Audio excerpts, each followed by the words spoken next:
This is Arkham Herald Playtest, Part 2. Let's review the state of our reporters and where we left off. Daniel, playing the friend, Jessica Vanderbilt, has no conditions. She's doing great. What did Jessica get up to last time?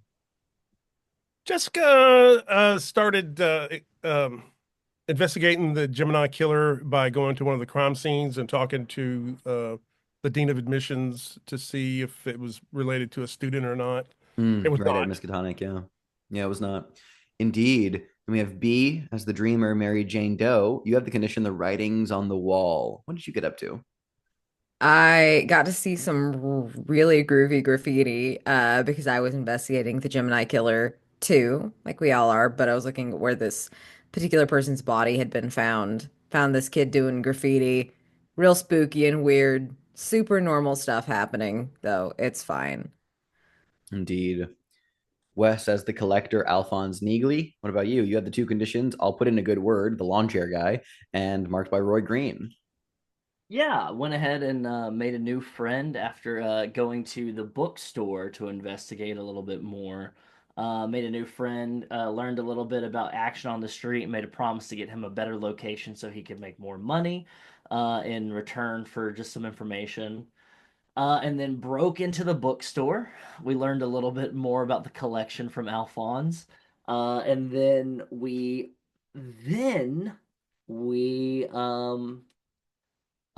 made our way inside and realized we weren't alone. And then we were approached by Roy Green, I believe, a cartoonist with the Herald who is obsessed with the Gemini killer and has essentially said, well, boy, howdy, Alphonse. How about we go ahead and work on this together? And of course, Alphonse, being a dumb dick, was like, yeah, more the merrier. Hop on in. Incredible. And lastly, chaotic as the inheritor, Hester Velakis. What did you have? You paid the price of knowledge, the silver key. So you are now famous, and you also Mm-hmm. have the condition Bruno's touch. What did you get up to?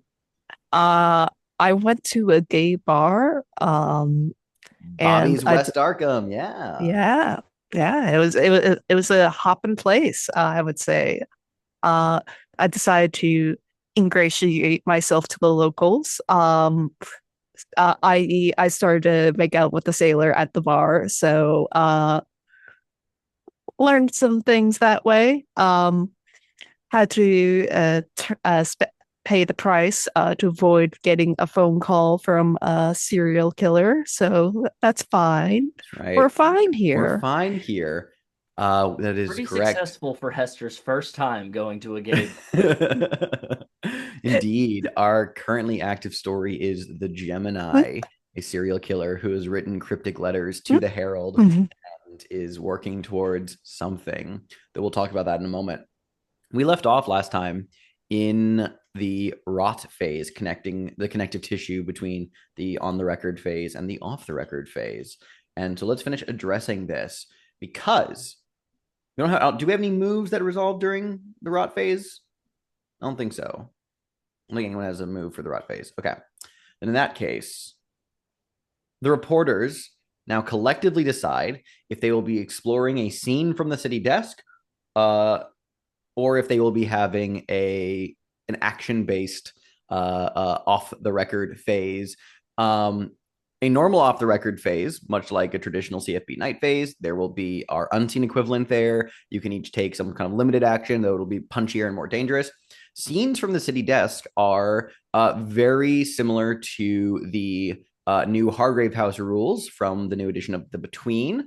Although in this case, it is sort of like instead of like a series of prompts that you just answer one after the other. They're actually quite structurally identical to journey scenes from the Silt versus role playing game, where they are like little like bubble scenes that just kind of that are the entirety of the night. Or rather of the off the record phase, since it doesn't have to be taking place during nighttime. It's a kind of like a collective like journalistic endeavor that you guys are pursuing. It's unrelated to any of the other goings on. It kind of fleshes out like, oh, the various amount of journalism angles you guys take throughout the night. Um, so that's what we first decide. And if you can't come to a consensus, I will decide. So what do we think? Do we want to pursue a full length off the record phase, or will we be doing scenes from the city desk?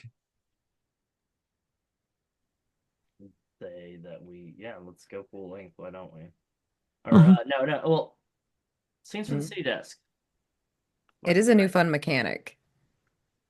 Is not in the character keeper, It is though. I not, would but and It you is don't not. need it to be.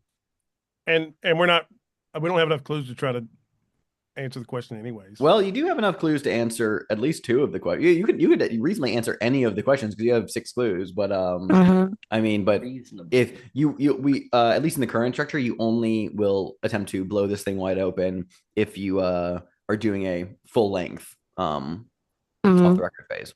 Yeah. So yep. So what are we thinking? Wait, Wes cast a vote. Chaotic. Daniel B. I'm good with trying a new mechanic. I absolutely am. Like, I think that, let's get weird with it. Then in that case, we will introduce a scene from the city desk that will take place. Again, this is a scene that all of you will be present for. What we'll do is we'll set it up and we'll take a quick break so you can think about the scene. Let me take a look at my list here.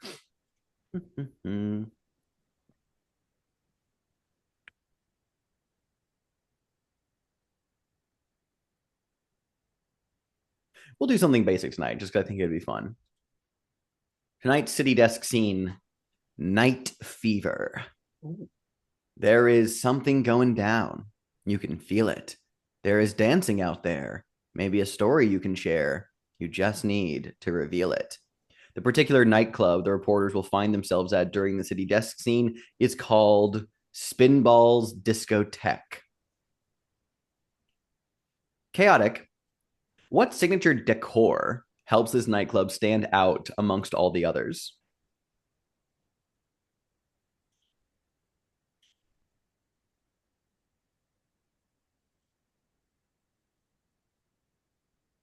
Uh,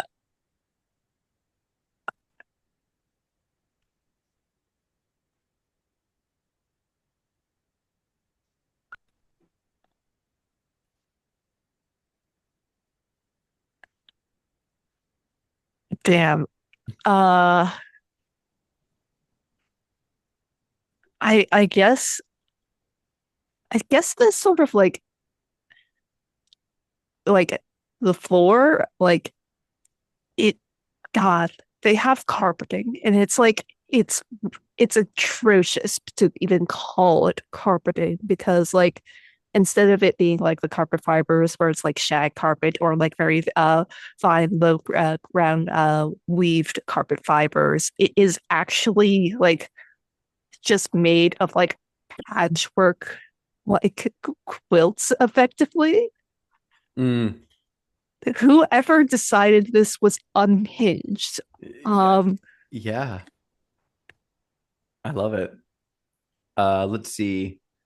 B, who is here desperate to be seen?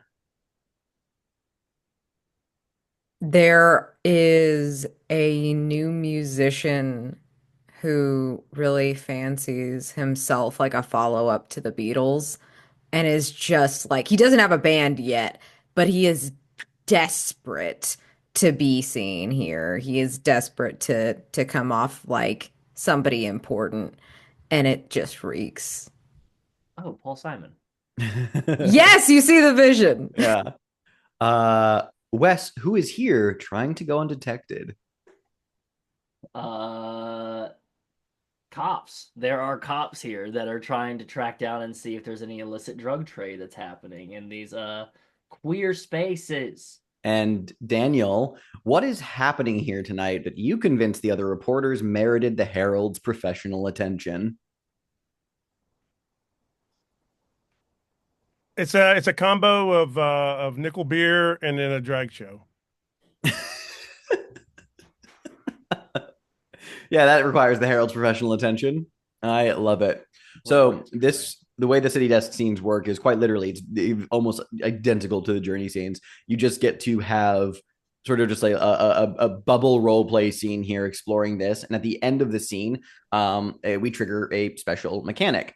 At the end of this scene in particular, you will all name one person that was encountered here, and they will become like a side character. And you can decide which of the reporters got those digits that reporter can then meet this side character during following on the record phases. Everyone else gets to clear a condition from your night out at Spinball's Discotheque. Let's take a 5-minute break so you can think about just sort of the role-playing environment of this scene, and then we'll jump in. Night Fever. Jessica, you're the one who really kind of brought the gang together for this one. So I'll let you set the scene, and then you all can just begin role-playing from there at Spinball's Discotheque. We see Jessica. She's wearing a one-piece dance leotard that's probably like black and white zebra striped, but she's wearing sensible corduroy hip hugger bell-bottom pants. And so I think she's dragging in. You can tell she has like an ulterior motive for the story by the way that she's pulling on Hester's arm. And like, come on, come on. And she turns to Hester and she says, Hester, I just checked the list and they are down. They need more, they need more performers. And I said that maybe I could round up some people and they've got plenty of makeup and clothes in the back. If you enter, that would really help our story. Because we could see it from behind the scenes. What do you say, Hester? I think just to give a comparison to how Jessica is dressed, Hester is very clearly a duck out of water here. Like he was told like this was going to be an excellent story and whatnot. So like he brought like his professional work outfit here. His full suit and tie and whatnot. Probably like has like a notepad like in his hand. A little bit baffled as like Jessica is like talking about like, oh yeah, we'll just dress you up instead. Sometimes we are the story, Hester. Huh? No, I don't think I need to be in the limelight here. Do I? Yes. She's very insistent and she's like pulling you towards the dressing room. Mhm. So that Yeah, I don't think she doesn't have like a vice grip on you, but she's Yeah, definitely leading you that way. yeah, I don't think Hester will resist this. But even though like he may complain a little bit about like I don't know, probably um tainting the validity of this story by getting so directly involved. Yeah, At the backstage area, she says, Connie, this is the one I was telling you about. Can you get him all like sorted out? Connie looks him up and down, being like, it's going to be a bit of a rush job. It's gonna be so fun. Meanwhile, what are Alphonse and Mary Jane up to at this place? Ah, ah. This place has a weird vibe. What do you mean? I kind of like it. Of course you like it. You like to let your toes run free through shag carpet. Don't you? Not particularly. We were a shoes-on kind of family. Hmm. You want some? Of course. Thank you so much.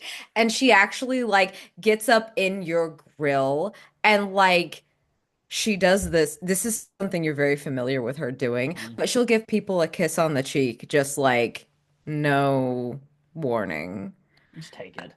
Yes. Actively just like lean in. Like she's European or something. Yes, exactly. That's Yes. what Alphonse saying. Yeah. She's not. Um, and she has dressed up as well. She is in this like it's also another dress. It's like this white flowy dress with like a little like leather vest that's embroidered. It's very she still looks like she's part of the goddamn Manson family, but fun. And she just Alphonse is still wearing the jeweler's loop, but as well as a medallion, is wearing a pink quilted like cable knit shirt, much like a polo shirt like I'm wearing, and it's tucked into some high-waisted brown bell-bottom slacks. that has a like a lavender leather belt around the waist, and then lavender alligator skin shoes, and My then God. just a lot of rings. And you can see the knit cardigan is folded neatly over the back of the chair booth chair that we're at. Cardigan. A Everything. cardigan. Okay, what's the story here? Other than darling, more of those nickel beers. About holds up $1. This many. And Mary Jane like kind of looks around. Where'd Jessica and Hester go? Something about getting Hester out of that sailor uniform into Oh, something more appropriate. finally. Finally. I've been telling him it looks really restrictive and I don't think it's good for his health. The wool? Yes. The three-piece, he looks like he's in some sort of, I don't know, like some sort of straitjacket. Meanwhile, backstage, Hester, you're basically having your clothes pulled off of you. Like jacket, the buttons being undone by Connie and another fastidious kind of like backstage manager, hair and makeup type. Both of them absolutely flaming gay men who are making just various commentary as the scene's unfolding here. And like Connie is just like, you're stiff. Why are you stiff? You're tense, rigid, and not in the fun way. What? She's like, sit. And like, getting down and being like, you don't look up for this. Why are you here? It just was sort of invited here. Figured I would just play along, really. Connie, just see what happens. Yeah, like steeples her hands and she says,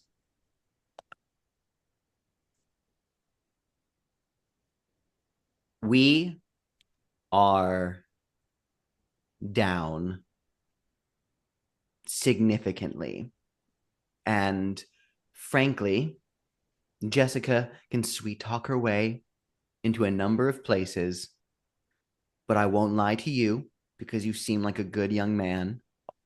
We need a good night. I understand you don't want to be here. I'm sorry, but we need your help. Can you at least try? Great. Get the nails, and people rush in to begin dressing you. Jessica, do you rejoin Alphonse and Mary Jane, or are you off doing your own thing while Hester is getting dressed up backstage? I think both. I think she's standing there watching all this, and she's smoking a cigarette, and she's got like not a nickel beer, but like a big mojito, and she's like, but it's not. She doesn't have the same expression that she had when she was talking to Hester. Now she looks like she's like sizing Hester up, or it's like this was like all an experiment or something. Not in a judgmental way, but maybe like it's a test or something. So she's watching, and as soon as Connie does their like spiel, like and Hester's all in, I think she just like turns and like walks out and like leaves as long as she sees that Hester's in. So Jessica's out. Yeah, Jessica's out. I mean, out on the crowd, probably we see you moving around, and this would also be visible to Alphonse and Mary Jane. There's this older guy, looks like he hasn't slept for days, just like roaming around like the crowd of spinballs, showing patrons a page torn out from a high school yearbook, desperately hoping someone here has seen his daughter.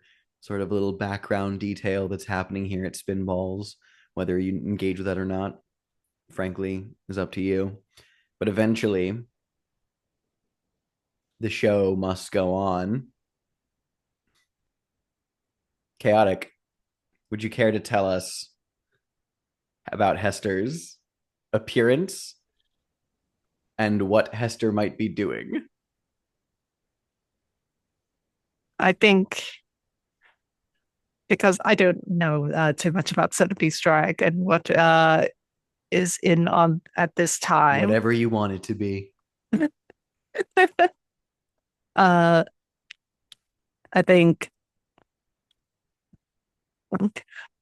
I think Hester is sort of dressed as a very femme fatale type of thing, a big, very red, form-fitting sort of dress with like sequins and whatnot. The previous queen, like she got like laryngitis, so like it was just bad timing, but they still had her stuff. So they put it on Hester, and like, God, she's gonna be so mad when like she finds out about this. And like Hester does not like that. Hester does not like Jessica putting him up to this. So like I think, but when he's fully in these clothes, like he does sort of play up the sort of persona, very long eyelashes, big sort of puppy lips, and just like sort of like I think flirts with the crowd a little bit. I think he does put on a voice that I'm not gonna do because I don't feel that well.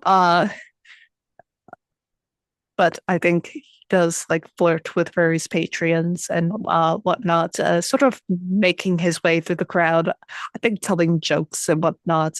I think despite Hester being sort of a little bit of a stiff most of the times, I think he knows how to put on a role. I think he knows how to be a little bit charming, be a little bit flirty. I will ask. I, I was gonna Oh, go ahead. I was gonna sorry to interrupt, but No, please. I think Jessica like appears next to Alphonse and points at this red sequined diva and says, "That's our Hester." No way. By the way, here I'm gonna pass the mirror with the powder on it to Jessica and say, "The coffee's here table is terrible. You have to bring your own sugar." Is that Hester? It is. I'm gonna pull out a money clip. Pull out $5. Holy shit, in 70s cash, that's good. Yeah, exactly. Olafalala, darling, over here, table 6. Mary Jane's just like genuinely. Incredible. Although I will ask Hester, to be honest, do you consider anything you're doing here tonight to either be exerting yourself physically or engaging in any lustful urges or actions? You can, I will buy it if you tell me no, but I'm asking for your insight.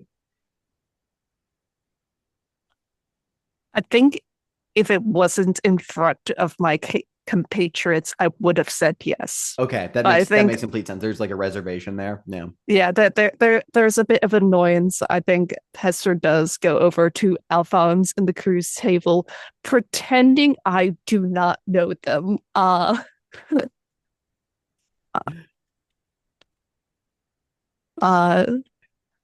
but I think like the madame, as it were. Uh, you're so very kind, aren't you? Now, come on, darling. This is a red carpet. No, go through the process. Who are Mm, you wearing? I, God, you're asking the wrong person for names. Yes, I am. Incredible. We can just cap the scene off there. I love it though. Yeah. That'll wrap the city desk scene. Although two things to do before. I'm gonna ask a rot question at the end of this scene. Because as we pull out from the club, let's talk about the tourist trap. Because Arkham's heyday as a tourist destination has clearly long passed. This is for everyone to answer. What do you see here at Spinballs that still reminds you of those better days? What signs of decay, both structural and moral, do you notice?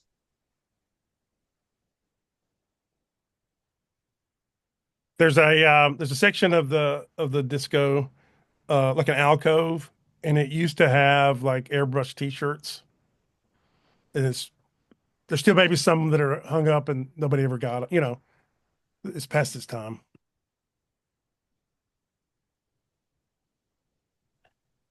I think Go ahead. But I think there's photos of what the disco used to look like in the past.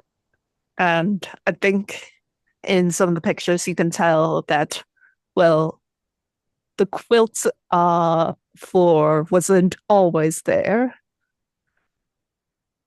Rather, those were more repairs to make sure people don't fall into any of the holes in the ground. There are only old queens. And bouncing off of that, there are like platforms with cages on them that clearly used to be for go-go dancers. They are empty. Damn. Very good. Go-Go made a comeback in the 2010s there for a little bit. It did. I was excited. Yeah. And it just went away.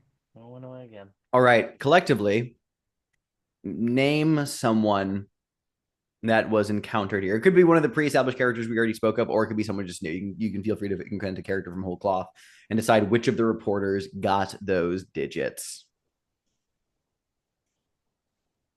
I vote for Connie and Hester gets the digits. Same. I think that's fun. Oh, that is fun. Yeah. Are we all in on that one? Mhm. That makes sense. All right. So, Hester, you may basically connect with Connie during the following on the record phase. Any following on the record phase, and just arrange to meet with them. Everyone else, however, may clear a condition if you so desire. You don't have to. If you feel like you can make an argument for it, you can. What about Alphonse? Yeah, I'm going to go ahead and clear. I'll put in a good word with the lawn chair because I just so happened at this club to meet with one of the city planners who was incognito. Oh, And that's I good. said, "Good Lord, I won't talk. I won't. I'll probably black out tonight if you go ahead and make sure that my friend that this at this location goes ahead and gets an upgrade." Mm-hmm. One I'm of into those it. things. I like that a lot. What 'Cause about Rig- Mary Jane? I think I can clear writings on the wall because I think that she was like, that was neat, and then is like having a fun time here. And God, I think Hester's entire performance just sort of wiped any concern from her Mm-hmm. brain. Jessica doesn't have any conditions, so we will move on. Before we move into the hangover, I want to tell you about others who are also operating in the shadows. The first is a bland, unremarkable man, clean cut in a suit and tie. He is a proctor of sorts, supervising a disheveled young man taking a psychological evaluation, watching him carefully fill in the little bubbles on the Scantron sheet with a number 2 pencil. The bland man holds a manila folder open in his lap, absent-mindedly thumbing through newspaper clippings regarding Charles Whitman, the Texas Tower sniper, and the more recent Kent State shootings. The second is a fire and brimstone preacher sermonizing in front of a rapt congregation packed into a Quonset hut decorated with American flags and banners depicting angels with flaming swords held high. Projected on a screen behind him are a slideshow of images from the blizzard of 66, the 68 influenza pandemic, the 72 Black Hills flood, and the 74 tornado super outbreak, cited as acts of God, one and all, but also divine punishment for the sin and wickedness taking root in America's soul.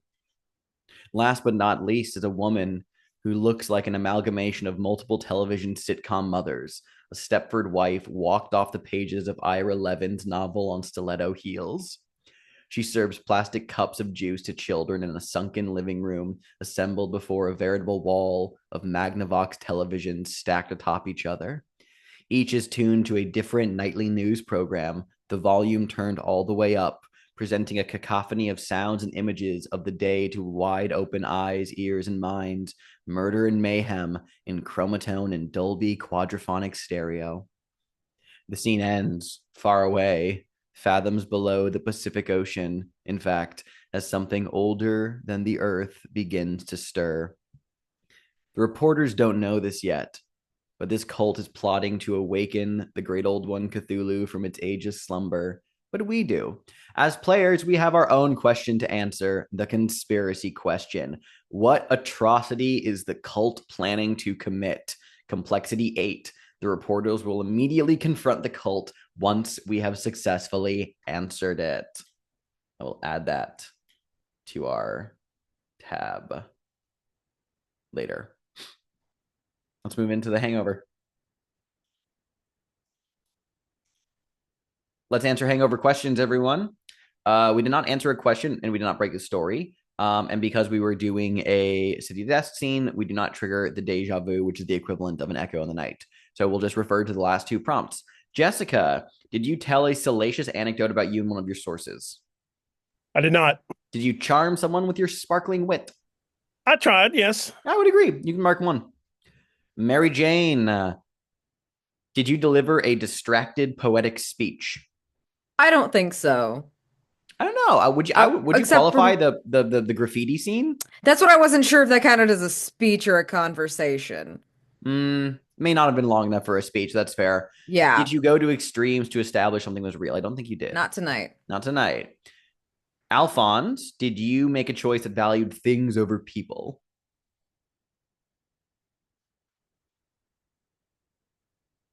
I mean, you murdered an old woman for her In my belongings. flashback, yeah, Yeah. in my price, I showed that I murdered an old woman to add to the collection. Mhm. So yeah, I'd say yeah. And did you defend your special interest against criticism? Not yet. Not yet. Hester, did you chase pleasure as a distraction from your impending doom? During on the record phase. Yeah, when you were on the record. Did you press deeper into a terrible secret hoping the answers could save you? Not really. Not really. Mark one and feel free to change either or both or neither of your hangover questions. And we have a couple of moves that trigger during the hangover phase, I believe. Or maybe not. I don't think so, actually. I was misunderstanding the dreamers prompt, but that comes up here momentarily. So in that case, move in to the day. We don't have any unresolved price prompts, do we? I think we all narrated those. Cool. We begin the new on the record phase. Before I even introduce another story, we visit Mary Jane in the Dreamlands once again, which as a reminder takes the form of a living oil painting. Mary Jane, the host, will offer you yet another task. She tells you very simply, she wants you to go to the movies. She wants you to go to the movies, a picture show. I have some ideas. And she weaves a little web of reel tape and all that. Yeah. Some ideas. Okay. Let's introduce our next story. This next story is the 2 cancellations of Charlie Firth. Oh boy. Yeah, Wes knows. Oh. Charlie Firth was the lead in one of the most popular television shows of the 60s, In Your Dreams, a gimmicky sitcom in the style of I Dream of Jeannie or Bewitched. Charlie played Randy Carter, an unlucky in love department store clerk with a much more successful and romantic dream life, and the show revolved around his struggles to keep the two separate. Production of In Your Dreams moved from LA to Arkham for what would be its final 2 seasons, taking advantage of a modest tax cut available at the time, but this did nothing to stymie its ratings. Charlie's puppy fat good looks and natural comedic timing helped the show maintain a constant presence on the air, until a spiraling cocaine addiction led to drastic weight loss. Audiences couldn't get on board with this new, skinny, distracted Randy, and the show was canceled amidst scandal. Alphonse, you uncovered the scandal around Charlie's addiction. He called you personally and asked you not to go ahead with the story. Why did you print it anyway? What did he say the next time he called you?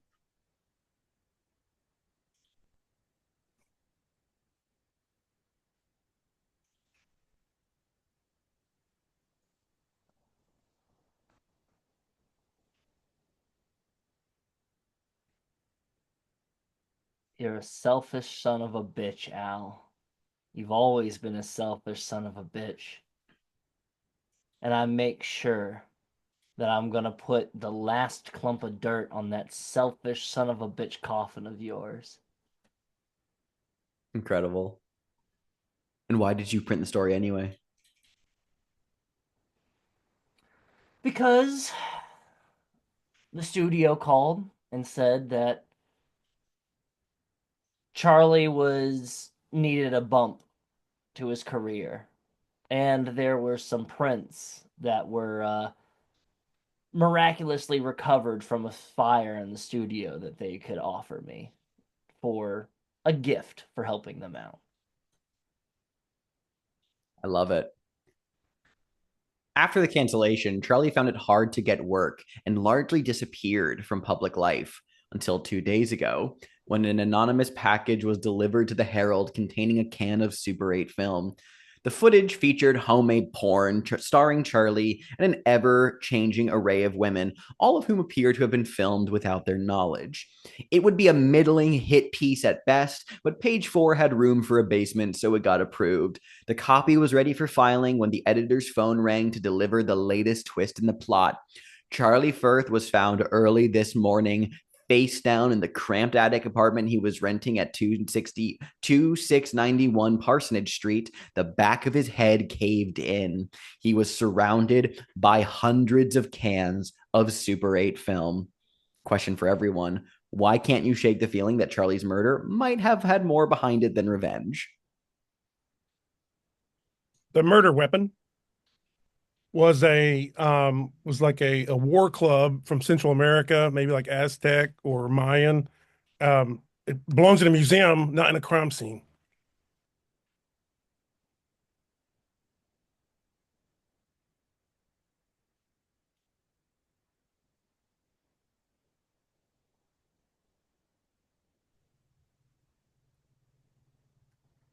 There's something, at least in Mary Jane's opinion, it feels staged, like a sound stage, like a film set.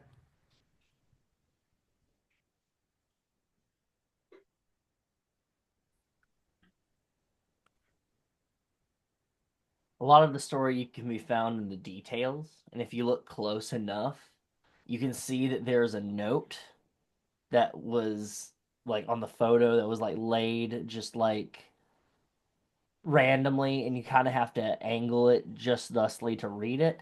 And it says, "No more reruns for Charlie." That's good. I think it wasn't ever really confirmed about who delivered these pornographic movies here to the Herald, but I think there is a little bit of an implication that Charlie sent these himself. So that's a little bit strange for someone trying to get the gossip on top of Charlie. Very strange. The editor wants you all on this pronto. It's the usual procedure. Check out the scene, interview his neighbors, ask around, and try not to get arrested. Does this piece of shit have friends? Talk to them. Those reels had to get developed somewhere. Find out what's on them. You begin this story with one clue already: a can of Charlie's film. However, you will need to watch it again under scrutiny to get details on a lead. So it cannot be used for anything until it has been watched. There is a special price for this one as well. It's the price of nostalgia. Each reporter relates a short summary of their favorite episode of In Your Dreams, describing one thing about it that seemed fine at the time, but now they find disturbing. The first question on the 2 cancellations of Charlie Firth: was Charlie killed in revenge by one of his victims, or did he catch something on film and was killed to keep it secret? Complexity 4. Let's take another quick 5-minute break. Be thinking about what you want to get up to during this on the record phase. All right, we're in the on the record phase. So I would like to know what each of you are planning to do today, starting with Jessica. I would like to frame a scene with one of my contacts, Declan O'Donnell, crime boss. Of the O'Donnell crime family. Sure. Love it. Mary Jane, what will you be doing today? I'm gonna watch a movie. Who wants to watch one with me? Yeah, I'll go watch the movie with you, I Nice. guess. Come watch Born with me, Hester. Don't worry, It's Alphonse. We'll get to watch it together later. Some other weird one. All right, so Hester, you'll do this thing. And I will ask, are you also looking to maybe shoot the shit as part of that scene, which is a move we haven't maybe, talked about yet? Yeah, maybe, maybe. All right, maybe. It depends on where the porn goes. well, Like it adult let's diapers. let's read the move here just so we understand the trigger. When you and at least one other reporter share a scene where you discuss your personal history or relationship to the job, you may each clear an appropriate condition. Then, as a group, define a clue that is stumbled on during the scene. Alternatively, you can engage in your personal vice by yourself or with a side character to get the benefits of the move, but doing so will risk your neck or reputation. Oh, Mhm. okay. So I see. yeah, it's the new between version of it. So it's all Okay. with some Interesting. silt versus inspiration there. It's like you don't need to engage in your vice at all to shoot the shit. You just need to it just has to be a thing where you discuss your Um, personal history or relationship to the job, which you could easily do while watching Okay. pornography for the sake of the story. So that's something to consider. I'm gonna watch a tape. Alphonse, what about you? I'm gonna go check in on that kid Roy Green and see what he's working on. Totally love it. Then let's begin with that scene actually here at the Herald itself. You're poking around looking for Roy Green. Is usually prone to wandering. But like on like a little desk TV pundits are currently giving their opinions on the Gemini and guessing at their motives. When you hear like a voice shouting across the room, just being like, Neegly! And you like look over and there's the editor in chief, Sal Tremblay, like leaning out of his office, very round face. He has a receding hairline, patterned necktie, solid colored vest that he kind of wears open. Usually he is on the phone with someone looking to condemn or congratulate them, or sorry, congratulate him. And he is your boss. And he like is poking at a thing. He's like, get in here, and gesturing you to his office, and he like throws the door open and walks in. And I'm gonna just like tap on the desk, and as I'm walking by, I'm gonna like quietly ask like each reporter's I want by, I'm like, have you seen the comic pervert? The gangly one. Yeah, Yeah, and, no, and the people just being like, I don't fucking know. So he missed his deadline. Mrs. Shit.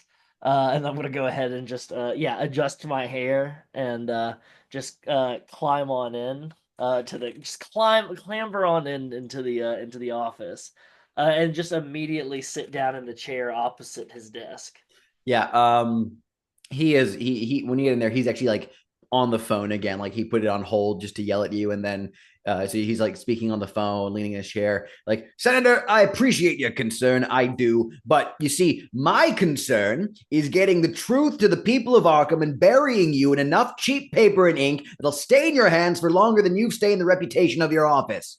Thank you, sir. Fuck you too, sir. Always a pleasure. Slams the phone down on the receiver. And he looks at Old you and said, pals? "Oh, go ahead. What'd you say?" Did I say old pals? Fuck you, Neegly. And he just like leans his chair with like a hefty sigh and says, "The fuck is Roy Green? And that's what I'm asking. I've been looking for the comic pervert all morning. Dude's been hanging around you like a hangdog puppy these last few days. You tell me you can't find him? Well, we're doing like an internship kind of thing. He wants to learn how to The become. fuck is an internship thing? We already employed him. He's not a goddamn reporter. He's a political cartoonist with deadlines that he's very clearly missing." Well, he told me that he was staying on top of his deadline. Well, that's a fucking lie. And I am just as angry as you are. I'll tell you right now. Like, I've had half an eye. I asked him, I said, if you want to follow me around and learn how to become a reporter, well, by God, you have to stay on top of your deadlines. That's rule number one. I think that's what I told him. That's rule number one. And you think back, and I'm like, oh, shit, I told him rule number one is never give up your sources. And then it's like, rule number one, yeah. Look. He owes you some political cartoons, and he owes me, well, he was supposed to bring me coffee. So, At this moment, like the door to Sal's office, like fumbles open. Like Roy comes in with his like jacket on, his like leather satchel, holding like a cup of coffee. He looks a little frazzled and goes, hey, Mr. Tremblay, I'm so sorry I'm late. The bus, I just missed it. Alphonse, yeah, and he like pops in and like Sal just like Ray, sit rolls his down. eyes. Roy like sits down across from a chair. He's very clearly like busting a little red in the face. And Sal just cuts the two of you off with like a gesture of his hands. He's like, I don't give a shit. I don't give a fucking shit what the excuses are. Roy, you have until the end of the day to get me the piece on the mayor or you're fucking fired. Neegly, you have to get this shit out of his head and get him on track because apparently he's your fucking intern now. Well, you see,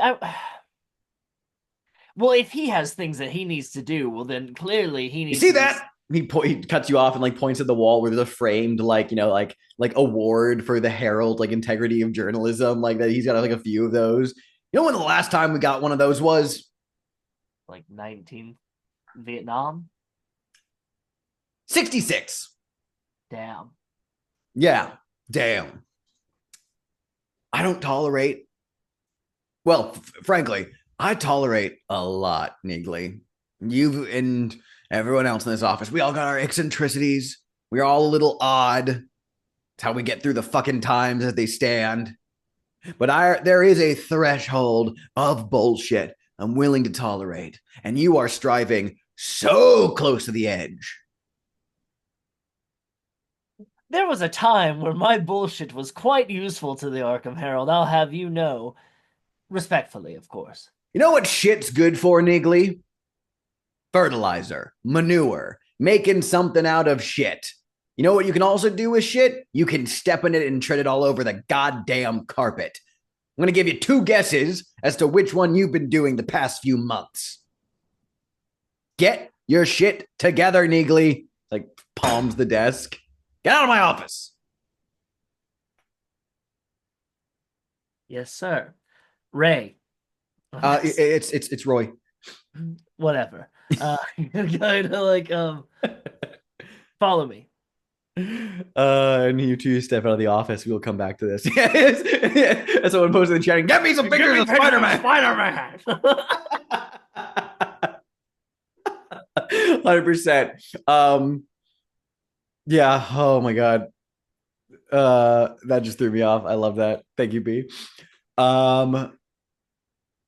Meanwhile, elsewhere, Jessica, you're paying a visit to Declan O'Donnell, who is a crime boss with the O'Donnell crime family.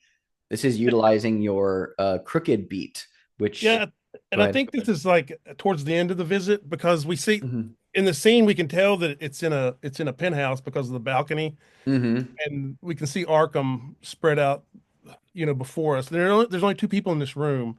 One is Declan, and he's behind a desk, and he's facing the balcony, but across the room, there's probably some smoke coming from an ashtray, and he's Mm-hmm. got this machine that's counting money, and the machine is just it just as he's like feeding money into this machine to put it in little big stacks, and across the room. Facing the balcony, we see Jessica's back. She's naked except for her like black hip hugger underwear, and she's talking to him about the Gemini killer. And as she's like, and we see the muscles in her back working as she's like working on her dress. She's getting ready to pull it over her head, and we don't know if they've had sex because he's fully dressed, but she Something she's in a state happened. of getting dressed, and Yeah. she's like, and if it comes to it, we can't we can't rely on the police. Do you know that detective that you wanted me to get to know, Marty Gluskin? Do you remember him? Oh yeah, He the cop on the take. Yeah, he's a pretty I did decent one of fellow. those I did one of those ride arounds with him in his patrol car. And she turns around and she's like getting her dress ready to pull over her head. Mm-hmm. And she's like, he hit he hit a pedestrian while I was there, and he said that he kind of laughed and he said all hit and runs are like off the record, and these like we can't. I'm just saying, if it comes down to it, and this Gemini killer sees us as a threat, I'm just hoping that you have our back, Declan, and we don't have to depend on the Arkham PD. Hey, you never should have to depend on Arkham PD. He just kind of like scoffs a little bit and like spits off to the side. Um, and he like leans back in his chair as he says, "What exactly is it you're asking for? Feels like you're being a little specific. And I am admiring the view, something fierce, Jessica, but I know your wiles, and I know that you're more capable than you'd usually appear to be." We've already done all the dancing, Declan. Let's get on with the business now. We gotta. I'm afraid that this Gemini killer is going to target the Arkham Herald. I believe we're getting pretty close. He And just I would just like to know that if I called you, would you be able to provide us some assistance? he just kind of like gives you a straightforward look. And Declan O'Donnell is known to be a very irascible man, prone to fits of just sudden anger. So there isn't really that like tempest boiling behind him at this moment, but it's always hard to tell. Even a stoic Declan could like suddenly like explode out, but there is that just general presence that hangs around him. And he says, "You haven't fucked me yet, Jessica. Well, at least not in the way that I'd actually give a damn about."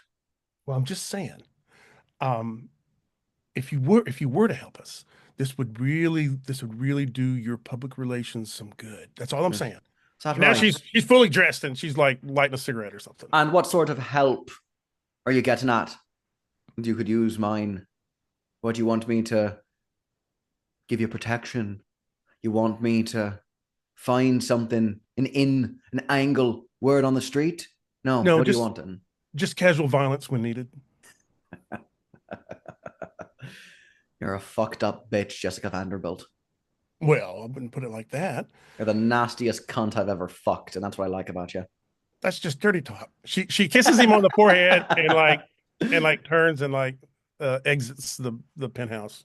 But before you go, he says one thing, Jessica. Yes. And I think here I want to trigger part of your move, everybody who's anybody, which is calling in a favor from you. Because even though you're not triggering the ability associated with the underworld or the crooked, I should say, and I feel like he's gonna call in a favor from you. So as for the move, Declan is calling in a favor. You need to choose two from this list, and then I will describe what the favor involves based on that. So there are three. It won't take too much time. It won't put you in risky situations, and it won't piss off another beat. You got to pick two of those. I'm definitely going with it won't piss off another beat, Mhm. and I will go with it won't put me in a risky situation. So, Okay, but it'll take a lot of time. Yeah. What's a good okay, I'm open to the table on this one. What kind of favor Declan might throw out there that will eat up a lot of your time, but it won't put you in a risky situation and it won't piss anyone else off? She's got to drop off a package. Like that's I quick. think That's too quick. That's too I quick, think- yeah. Unless it's like in like New York or something. Yeah, right. I think it's more or less like a sort of gossip mill type of thing. Like you have to like tell like about like a half dozen different people about the same news because like if like you spread like a telephone thing, misinformation is gonna like spread like wildfire. So like you have to deliver specific messages so like people can act in accordance to like what the boss man says. So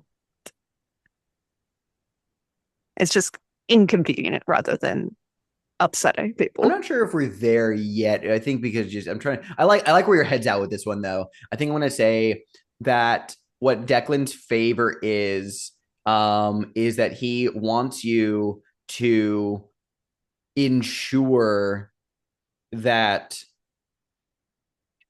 several. How do I phrase this? It won't take. It'll take time. I honestly think it is. He wants you to I have the idea, just trying to formulate into words. Similar to what Chaotic was saying, but not in the sense of like distributing information. I think there is an angle he wants you to work, like something he needs you to publish, like, Oh, and okay. it's like it's an endeavor that will take time, right? Like he's like, it's because he is like, I'm not sure exactly. It be involving one of his businesses, Mhm. or some like O'Donnell family business. But either way, it's like he needs you to push like a story pretty heavily, and it's not like Is it big news, but it's like it's a expose piece. on a rival family, maybe? Yeah, yeah, and that won't piss off That would any have of put me in danger, though. that would So, put her in danger. So I really do think it is just like it's something that's relatively harmless, but it just like it's a journalistic endeavor that will take time. Like journalism, like certain angles take time to write. Yeah, like some kind of like fluff piece, maybe like about the O'Donnells. I don't know. It's something of that nature, but I think it applies to a The journalistic benefits angle. of laundromats in Irish neighborhoods. Something like so that. so when he tells her that, Mhm. and she says, and what's in it for me? Um, he just smirks and says, well, actually, I think he doesn't smirk. I think he actually gets very fucking like stolid all of a sudden. He goes, that we get to continue our fucking relationship, Jessica. I guess if you insist. I'm afraid I do. Now get out of here. I like watching you leave. I think she does a little swish and then heads out. All right, you will take the condition indebted to Declan O'Donnell, which can only be cleared by completing the requested favor. If you fail to complete the favor or simply choose not to pursue it, you will become on the outs with this beat. Then you'll clear the condition anyway. So, with Dog. that, damn dog. That said, meanwhile, elsewhere in the offices of the Herald, using a side room and a projector, Mhm. Mary Jane and Hester, you're rigging up the reel that was mailed to the Herald to watch it. You want to set the scene a little bit, and then we'll talk about what happens when you start playing the tape. Yeah, I think Hester does like lock the door because like again, like this is a private viewing, and frankly, he's had enough attention as of late, and he doesn't really want any more in regards to like, oh, geez, you're watching pornography at work, even though it's legit for a job. Um, That's what I say too.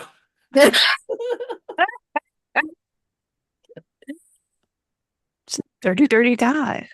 Dirty, dirty guy. I think once it's all rigged Mm. up, Mary's kind of like tucked up into a chair, knees up, got a little notepad. Like she's like actually being professional about it. She doesn't Mhm. seem super focused. She never does, but she seems vaguely prepared. And she's like, I don't know which one of us loads the reel. I'm gonna bet it's probably Hester.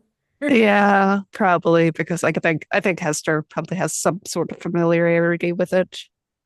Yeah, and It, yeah. yeah, Now I it's will real ask, do fast. you want to trigger the shoot the shit move here, or you want to do that first, or do you think you're going to angle with the tape first? The tape has its own move, just so you know. Yeah, I'd probably shoot the shit first. Yeah, Okay. probably. Here, I'll read that move again because I'm not sure if we caught that on recording. But when you and at least one other reporter share a scene where you discuss your personal history or relationship to the job, you may each clear an appropriate condition. Then, as a group, define a clue that is stumbled upon during the scene. The clue cannot conclusively answer a question by itself. It can only participate in shoot the shit once per phase. So, a little coworker chatter. You can just have that if you'd like. Little coworker chatter. Yeah. What's honestly, what's the deal with Jessica? Well, I guess that depends on what you mean. She honestly, she can get anyone to do anything that she wants them to do, and she has her hands in a lot of different pies, as it were. But like, she's a reporter. I Well, don't know. yeah. I mean, I don't know. She kind of reminds me of somebody I used to like, so I'm a little biased. But, I think she's just good at her job. And she got you dressed up all pretty. So I don't think her being persuasive is all that bad. Uh, Just to eh, interrupt the scene for a quick second, because I have unlocked this ability to do this as a keeper reaction. And we already established this as a thing God. with Mary Oh Jane. God. I'm gonna just say a quick little reveal a little fun historical detail here. Maybe in flashback, maybe in form of some sort of peripheral knowledge, but you can do with it what you will or ignore it. Because in the summer of '69, a series of horrific celebrity murders in Hollywood were tied back to the Blackwood Brood, a commune and cult led by failed hippie musician Ritchie Blackwood. After the lyrics of his song, He Lies Dreaming, are found painted on the walls of a crime scene. Following a police raid on their dilapidated ranch, several books claimed as evidence are moved to Miskatonic University for secure storage. Blackwood had told his followers the world was about to end. Yeah. what a fun Alex, that's little. just the Manson family. It's just Yeah, Chris Guest. Ollie wrote that. It's the Arkham Herald version of the Manson family. Oh God. That's my boy Richie. Yeah, but you threw me off my game. But anyways, um, yes, like she is good at it, but like Arkham, like here, like she could have a job anywhere else. Like she could be like New York City, Hollywood. Yet she stays here, tormenting, well, any locals into her little games. What's wrong with Arkham? Don't you like it? I, I Arkham, Arkham is an interesting beast. I've been here all my life. Um, honestly, my family, where we have a deep, deep history with Arkham. Oh, Been here for generations. Block us. well Probably then, seen a street sign or two with that name on it. I have. I thought it was just a coincidence. So I guess I could ask you the same question you're asking me about Jessica. What are you doing working at a newspaper if you're all big and powerful? Because power doesn't really do much without knowledge. Doesn't do much without the truth. And well, this newspaper, it's a bit strange. There's something at the edge. I can't tell what it is. It attracts interesting types. It does. Jessica is a very, very normal woman. Alphonse is a very, very normal man. But we're different, aren't we? I think you and I can see some of the same things. Can't we, Hester? Speaking of seeing the same things, we have such sights to show you Oh God. on this Yay. projector. But first, very good. You can clear a condition. Do you think you've cleared Bruno's touch, Hester? Or do you think you're still holding on to that? I think it like because even though like I think fictionally it probably cleared a little bit before the scene, but mechanically I could not clear it until now. I like that. Because like me being forced to get into drag in front of my compatriots really I guess, turned me off. Not gonna lie. Yeah, you've been a little engaged with the work these past couple of weeks. Yeah. Mhm. All right. Well, be thinking about a clue that you might have stumbled on as part of the scene, but we'll go ahead and move forward with watching a tape, which has its own mechanics, a special move. We have such sights to show you. Only one of you will make the roll for this move, even though both of you are here. When you watch one of Charlie's film reels for a lead, roll with nerve. I'll let you choose which of you is going to make the roll here. My nerve is 0. It's 1. Mary So, Jane, you want to take it? all right. To quote Vin Vox, big money, no whammies. Mm-hmm. Ah! That's a 5. Shouldn't have let me roll. Oh, you're going to be really happy with this, Benar. Ooh. All right. Well, There's a I'll talk whammy. about what the miss condition is here in a moment. Oh, But God. first, as the tape begins to play, you very clearly see that it's been set up somewhere in the apartment, maybe on a shelf or behind something, hidden out of the way. You see Charlie Firth. He had this goofy charm in old episodes of In Your Dreams and various talk show interviews, sort of like Davy Jones from the Monkees. But the Super 8 footage of him paints a different picture. When he's not fucking furiously in every sense of the word, he wildly swings between fits of paranoia, rage, melancholy, and rakish swagger. You live forever in film, baby.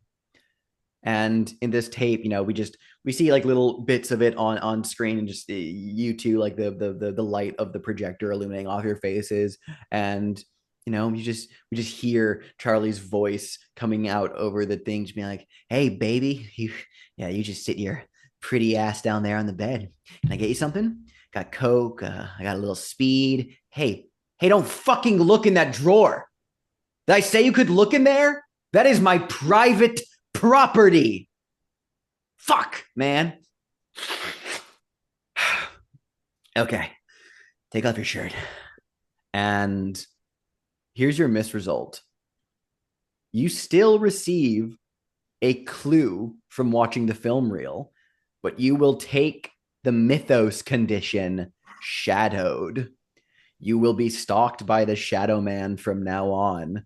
The condition may only be cleared by resolving the story. Holy shit! And the note about mythos conditions, by the way, is that they cannot be cleared by shoot the shit. They can only be cleared with a move called ignore the truth. This one in particular can only be cleared by resolving this scenario. So I'm not going to talk about ignoring the truth until we have a mythos condition on the table that is related, that can be cleared otherwise, unless you're deciding to bump it up. I mean, no, this is too fun. This is a new mechanic. We're playtesting. I'm showing it off. Mm-hmm. Indeed. Then in that case,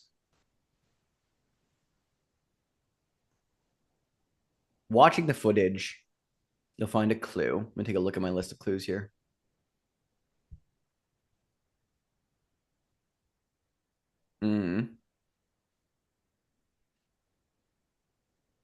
During the sex tape, Mary Jane, you notice perhaps more than Hester, or maybe you only see significance in it where Hester only sees a street lamp or something like that. But there is single frames at random points that feature a very tall man silhouetted by the street light streaming into Charlie's room, pointing to the bed. It's worth noting, Charlie Firth lived in the attic apartment of his house. I think Mary Jane points that out. And like at one point, if Hester does not listen, makes him pause the reel and is like, no, look.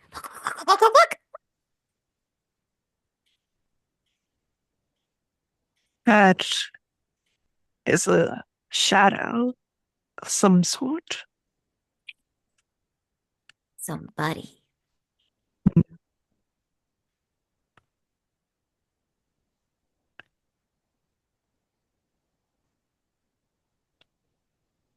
I think let's cut back over to Alphonse and Roy.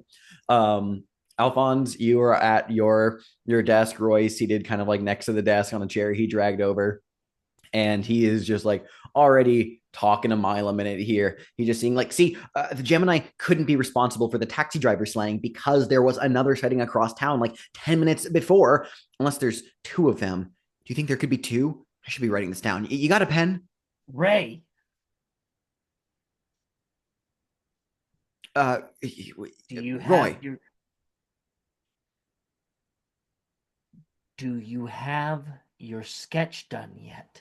Yes, it's almost done. Here, like it's like fumbling around his bag and he's pulling out like sheets of paper. And it's like like a half finished political cartoon. And he's just being like, I can wrap it up by the end of the day, real easy. It's just I've been thinking ever since it's I know it's been a few nights, but I really think I've been onto something here, Alphonse. I really think that like everyone else is like not paying attention, but I've been my free time, of course, Rich, like.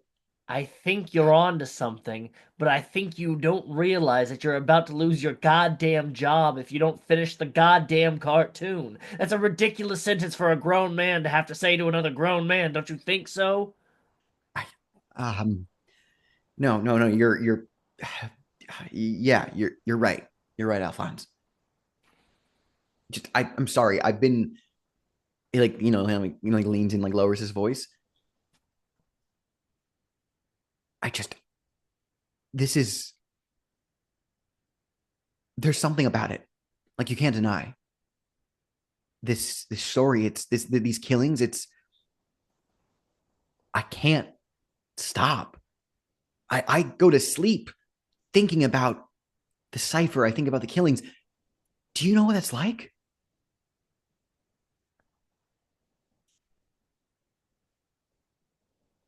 Roy, when you enjoy something, when you go out or occasionally, then that's like a treat. It's a gift that you give yourself for a good job. It's a reward. When you do it all the goddamn time, then it becomes a habit. And that makes you a junkie. Take it from me. So, today at our desks, which yours, I remember, is over there, but for now, because I have yoked myself with you and your bullshit, is right here next to me. You and I are going to work on our jobs. And then later tonight, I will bring you to a meeting of friends that I have. Understood? Yeah, yeah, okay. Okay. And there, we can use our eyes and our ears, but we shall not speak as to what we're doing there. And we will report on what we see and hear later. And he nods and he kind of like keeps his head low and gets back to work. You get back to work, but he occasionally like gets up and like looks over at you, but he keeps working. We smash cut to later this evening. Um, as you two are walking along the sidewalks, approaching the back alley that leads to Pickman's Rare Antiques. You're using your move here, the good friends of Harold Pickman. This is a junk shop on Sentinel Street with delusions of grandeur. Um, the owner himself, Harold Pickman, has cropped hair, kind of tweedy, and like a general like anemic vibe to him. Let's add some color, everyone. What aspect of the shop suggests Pickman is as particular about his prospective clientele as his wares?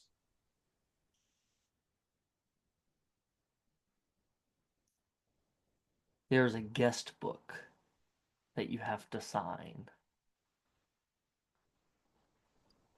Say there's a little card on the door, and it's like copper plate font or something, and it says like no shirt, no shoes, no service.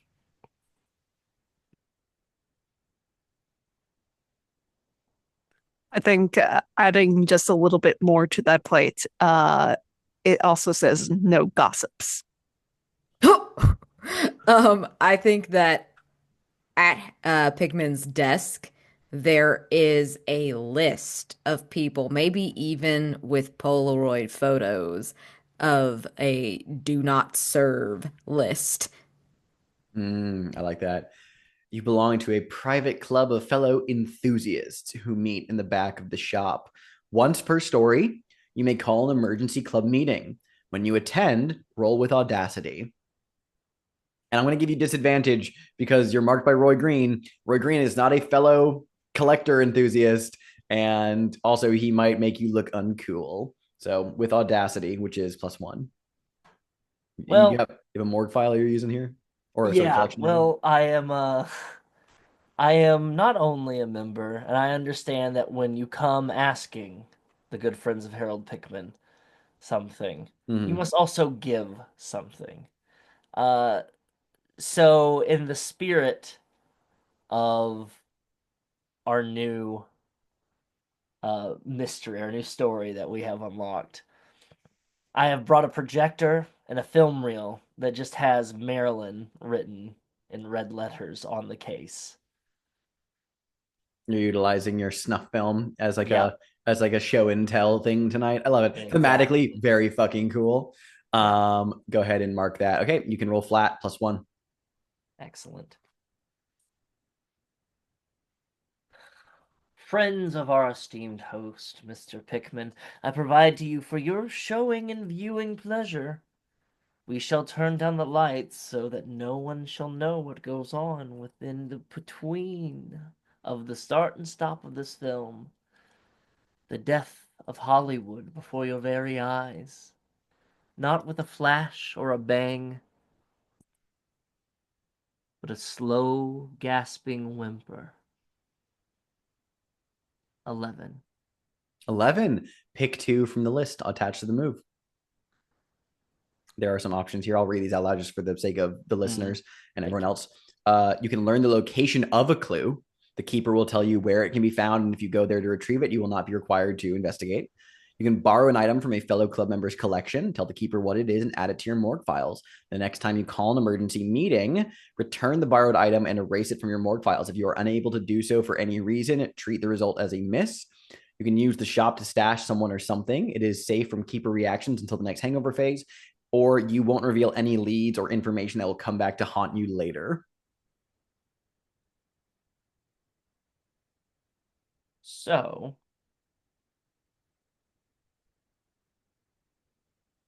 I'm going to learn the location of a clue. You can go Okay. ahead. You'll tell me where that'll be found and everything like that. Mm-hmm.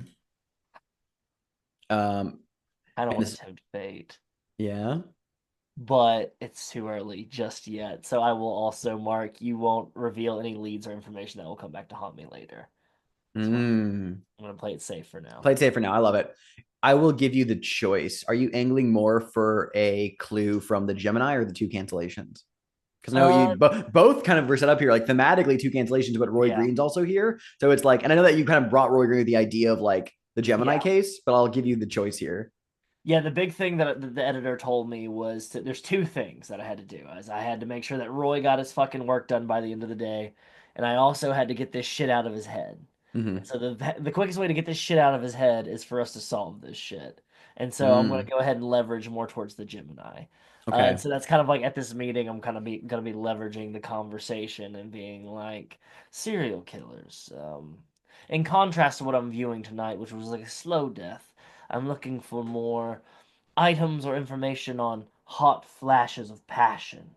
There's a we cut to the end of the meeting, like Roy's in the back of the room like a little disturbed, but like you're like shaking hands with the fellow enthusiasts as people are leaving, and Harold Pickman walks up to you and he says, like, he like goes to shake your hand and says, Neagle, great stuff tonight, really great stuff. Oh, Harold, it's always a pleasure to be, well, appreciated by a true Mm. connoisseur such as yourself. That must have cost you an arm and a leg to acquire. All 5 digits on both as well. I can imagine.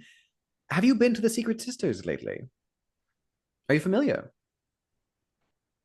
Well, as you know, I'm a country mouse, and Hmm. being here in the city, well, not yet. It's a cinema along the waterfront in a poor part. I'd recommend it. It has a general air of desperation, but they get by on porn, horror, art house flicks. I think it'd be quite your taste. Tell the projectionist, Henry Mason, that you're a friend of mine. I shall pass along the good tidings. Hmm. Much Always a great pleasure. obliged. Indeed. And as you're like leaving, like walking back out of the store, and Roy Green like is like like walking alongside you quietly for like the first block or two, and he just goes, hey, so what the fuck was that? That was the last gasping breaths of an American star, Marilyn Monroe. You you just you just keep that around with you? This thing? No, I don't keep it around with me. It's a collectible, Roy. This is memorabilia. This is history. This is an artifact to a moment in time that many shall not see. They'll dream about. They'll write conspiracy theories about it. Many will think that this woman taps on it here probably was murdered just because of her connections and what she did in life. None of them will ever truly know what happened to Norma Jean. But you, Roy, you got to know exactly what happened to her. Every detail. That is priceless. That's what it takes to be a reporter. And I think to wrap up this scene, unbeknownst to both of you, across the street in a shadowed crook between buildings, you are being watched by someone. Jessica, after your meeting with Declan O'Donnell, what are you getting up to? She is multitasking. We see Jessica at her desk, and she has like a bunch of like data for Declan's project, and I don't think I got some clear guidance, but in the piece, she's looking at like crime statistics, and Mhm. she's trying to like make them look better than they are.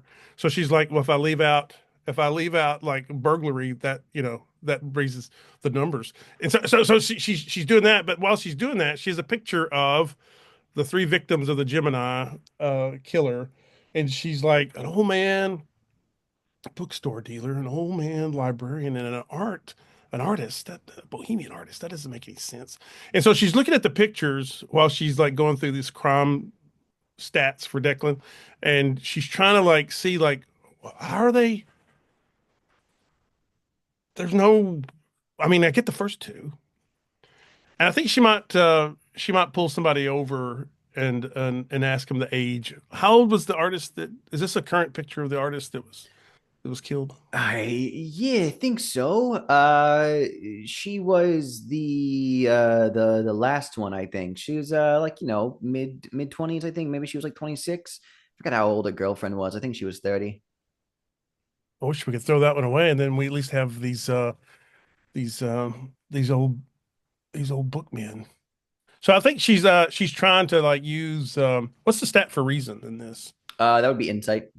I think she's trying to use her insight to try to figure out Yeah, absolutely. Just kind of like based on the victim's pictures and all and the details photographs. about them, seeing if there's like any connections. I'm into it. Yeah.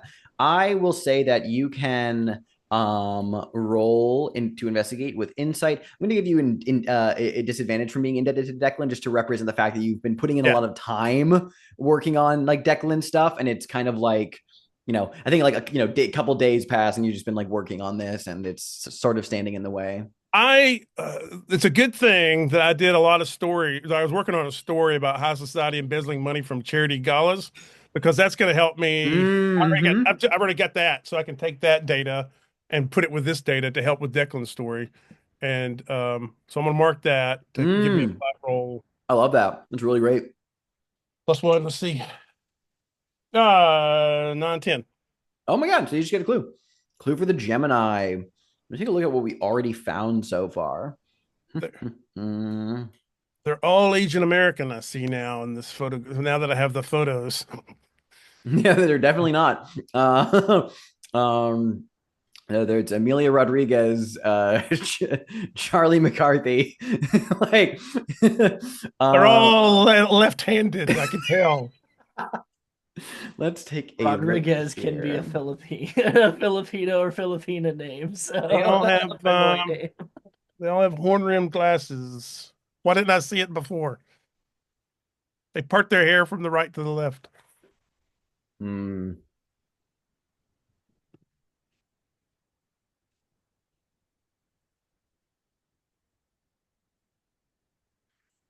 Here, ooh, I have a few different options I could do.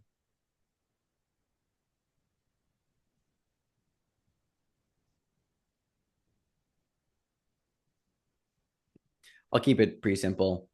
As far as you can tell, aside from the post-mortem carvings on the victim's flesh, they don't share anything in common that you see on the surface.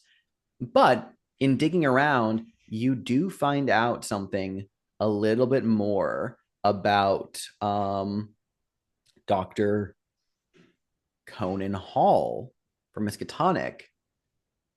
He actually, this was many years ago, he served jail time for the attempted abduction of a child in California. He maintained his innocence throughout the trial. Still does. It ended up being not guilty, but like in his like younger, like in these younger years, like maybe like back in like the 50s or something like that. Like yeah, like he was living in California, did jail time. Well, I mean, he was did jail time, so it's like he was condemned, but he fully was like he proclaimed himself innocent, and then later he moved east and became a college professor. That is your clue. So it's a bit of a head scratcher on this one. Following the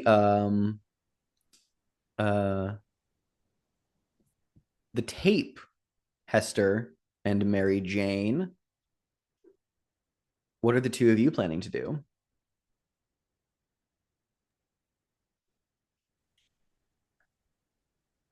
I think before probably heading off to like go on our own independent investigations, I still owe a clue. We still owe a clue. I think something we've noticed in the film is that every time Charlie sort of poses his partner in the film, I think he repeats this phrase, "The eye now sees you." Creepy. Okay, I'm into it. Add it to 2 cancellations. Yeah. And I think just sort of something Hester leaves Mary Jane with. This city has an interesting relationship between legality and toleration. Oh,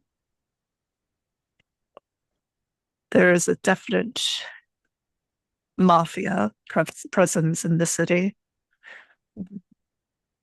They make deals with cops.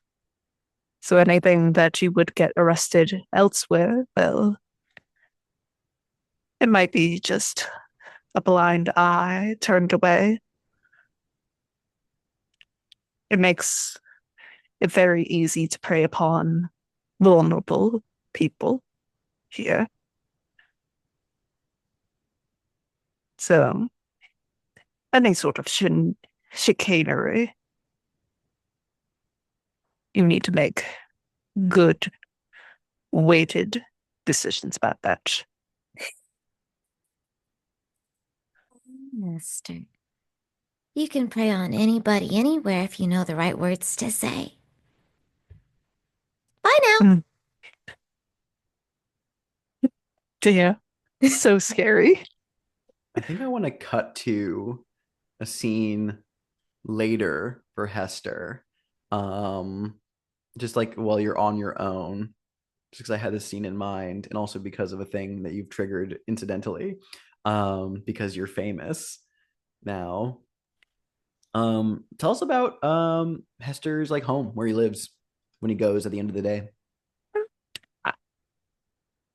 There is a house sort of towards the edge of town, sort of it that the property has been bought off, but no other buildings really have been implanted next to it, not like the normal other locations with the city where there's block to block sort of things. It's up on a hill.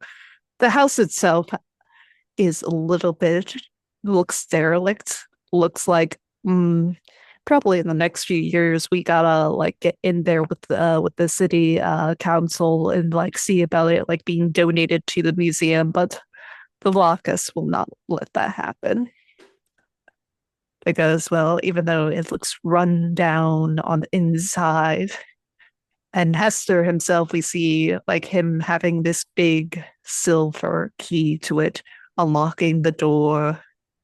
Inside is beautiful. It is luxurious. The furniture is plush, and it looks like it is a modern mansion on the inside.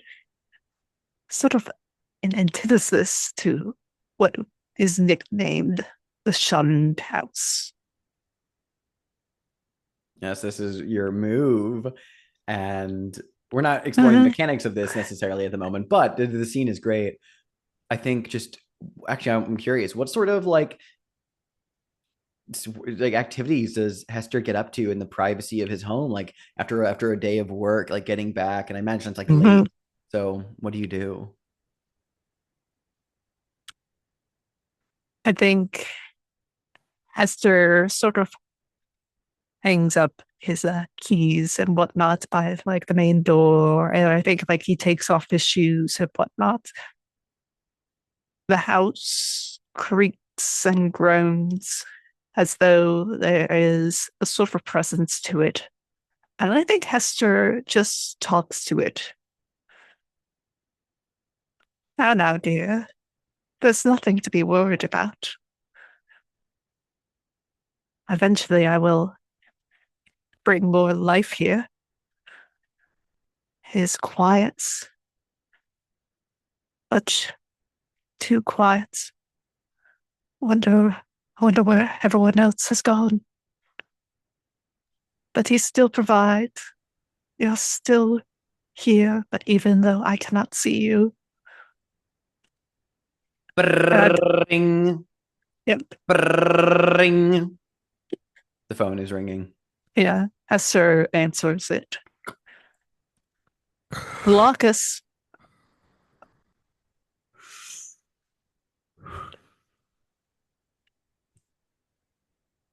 Hester the Locus.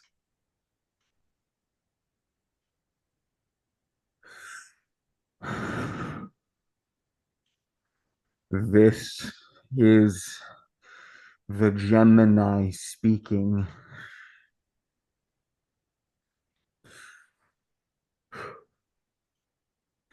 You know my work.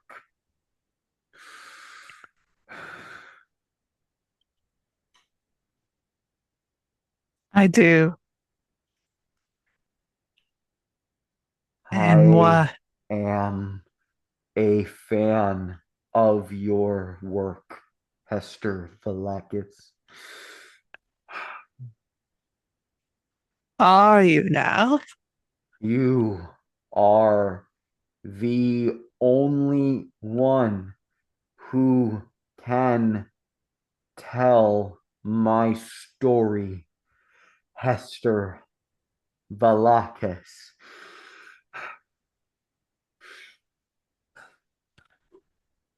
And are you willing to tell it to me? Right here, right now? Roll to investigate with audacity. What do I have in my board files?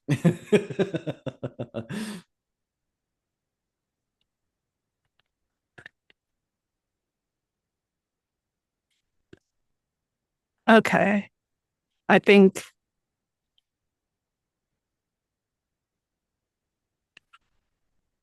Esther has a bit of a reputation for taking on the strange cases, for being willing to listen to anyone who says anything, even if it's absurd, even if it's ridiculous, even if it's would get him fired, honestly, which is why he was able to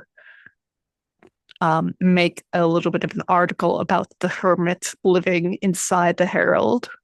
Mm. I like it. Because I'm into it. You can take that for yeah, advantage. I think we cut to a darkened street corner somewhere, a filthy phone booth with a flickering light overhead, and like hunched over the phone box, we see a figure just like, clad heavily in black clothes, a black sackcloth mask over mhm. their face with painted white lines down across the eyes, a line over the mouth, a line atop the head, forming the doorway or the Gemini symbol as they just breathe heavily and have the receiver pressed up against their face as your voice comes out the other end. Go ahead and roll with advantage. Damn, that didn't even save me. That's a 6. That's a 6.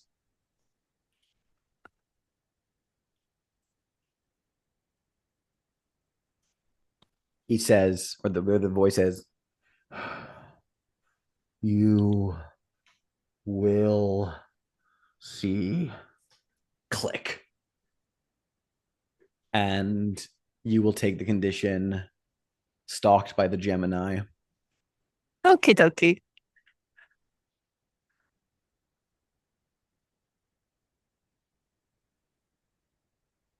And I think that's going to wrap the on the record phase. I think everyone kind of did like a couple of things, unless Mhm. no, I honestly think that's a really great stopping point for the on the record phase. Let's go into the rot. Tonight, this upcoming off the record phase, city desk work or pursuing the investigations throughout. Sounds like all of you want to just kind of, stick to your guns on this one. I love it. Then in that case, we move on. You need to consider whether you would like to blow this thing wide open, which is this game's equivalent of the answer a question, where you can theorize an answer. You have a bunch of clues for the Gemini, so you reasonably could. And although there is one that Alphonse has not acquired yet, something of note, it is unique about Arkham Herald. Unused clues that, if the end of a story comes and there are clues that were not used to blow this thing wide open, they are allowed to be claimed as rewards for your morgue files. Oh, oh, In addition to some other oh. unique rewards, there is a choice involved, but yeah, so there is a tactical consideration of maybe not using all of the clues to leave some available as items you can take for your morgue files. So that's something to consider. So the one that Alphonse found, the lead, if that one was not, because it couldn't be used for this theory, if it wasn't used now, but it could be found as a morgue file item after the fact. So not to push us towards blowing this thing wide open, we're just communicating some of this game stuff for you now. Alternatively, you could decide that you very much don't want to answer this yet and you're just going to pursue investigations throughout the night. What are we thinking, gang? Do we want to answer any questions, or do we want to get a few more clues for the Gemini before we press forward on that? I think it really depends on whether or not people want to see Hester have a stalker for a while. This is true. This is true. How y'all feeling about it? I am Oh, down for what the fuck ever, always. You know this. mhm.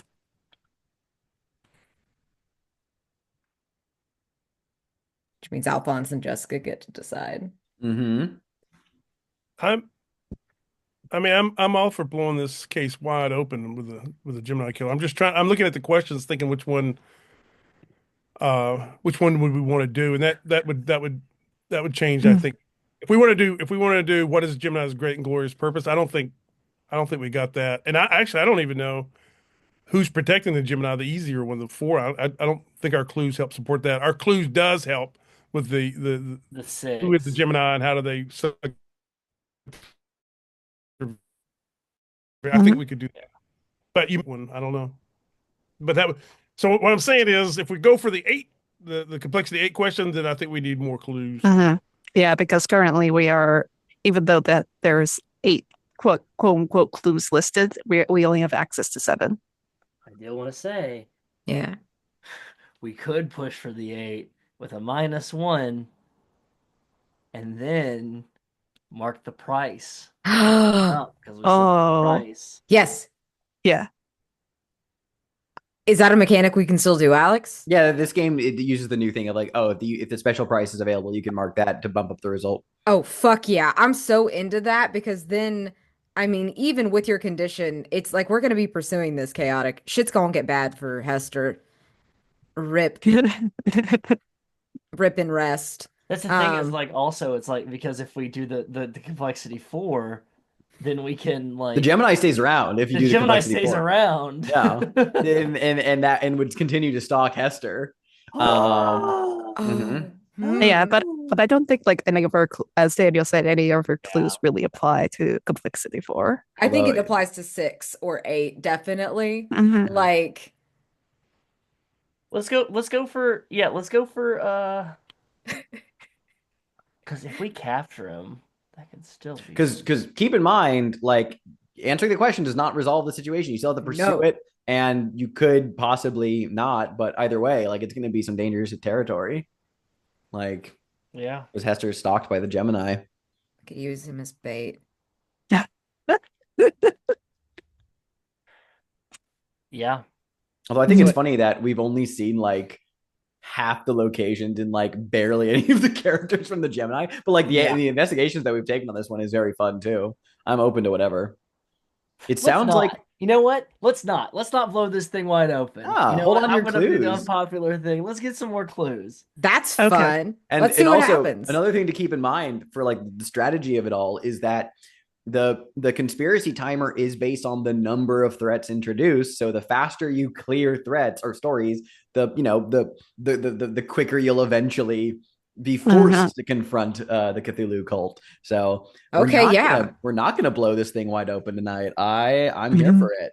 Let's So have in a that traditional case, night phase where we just fuck around additional and find out. off the record time, Yeah. in standard fashion. Um, what we will do is I think we'll actually stop early so that way we Mhm. can start the next session because I don't want to I don't think we have enough time to give it a to do a first Yeah. full off the record phase. We could do a tight one, but I'd rather just kind of like take it at whatever pace it comes. And we'll set up the actions. We will assign the B roll, which is this game's version of the unseen, next time at the top. So in that case, let's just go to stars and wishes, everyone, whoever would like to go first.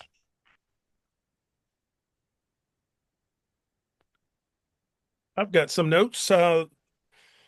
Let's see. Wes, shoes on kind of family. Star for that. Just a star for Alphonse at the Discotheque. That sounds like the name of a band. Um, the whole Norma Jean snuff film, the way that was a really good job of working it into your secret society and poor Roy. Also, I liked your like taking on Roy is like taking Roy under your wing and explaining to him about a habit versus a reward and don't be a junkie. Which is kind of rich, I think, coming from Alphonse, maybe. Alphonse has his own kinds of addictions. B, the suit restrictions is not good for your health. That guy Hester needs to loosen up. I also like your a star for B's your stage film set crime scene for that murder. Um, and also I always give you a big giant glowing star for keeping the hit. No, this is fun. I'm gonna do this instead. So big star for that. Chaotic, sequin red gown, form fitting. Uh, you know, there's always somebody when you're at one of these when you're at a place like this. There's always somebody tries to push you into doing this kind of stuff, and a lot of people are resistant, but Hester went with it. So big star for playing up the person, you're like really getting into it of the drag show, and Alex. Um, Speaking of which, Connie was just like locked in. Like Connie has a mission, and quit fucking around. This is not some, we're not doing antics. Uh, and also, I liked your end of times Quonset hut scene. That was really cool. And Sal Tremblay. Do you know what you want? Do you want? What would you? What, the quote was something like, "Do you know what you do with shit?" That was a good one. That's my stars, and a big star for B for the Spider-Man. Give me photos of Spider-Man. That was awesome. Wishes? I don't know. I guess I'm looking forward to the unseen in this game, and I don't know what I'm going to get into on this. Not I've got to think about what I'm going to do for this not phase. I don't know.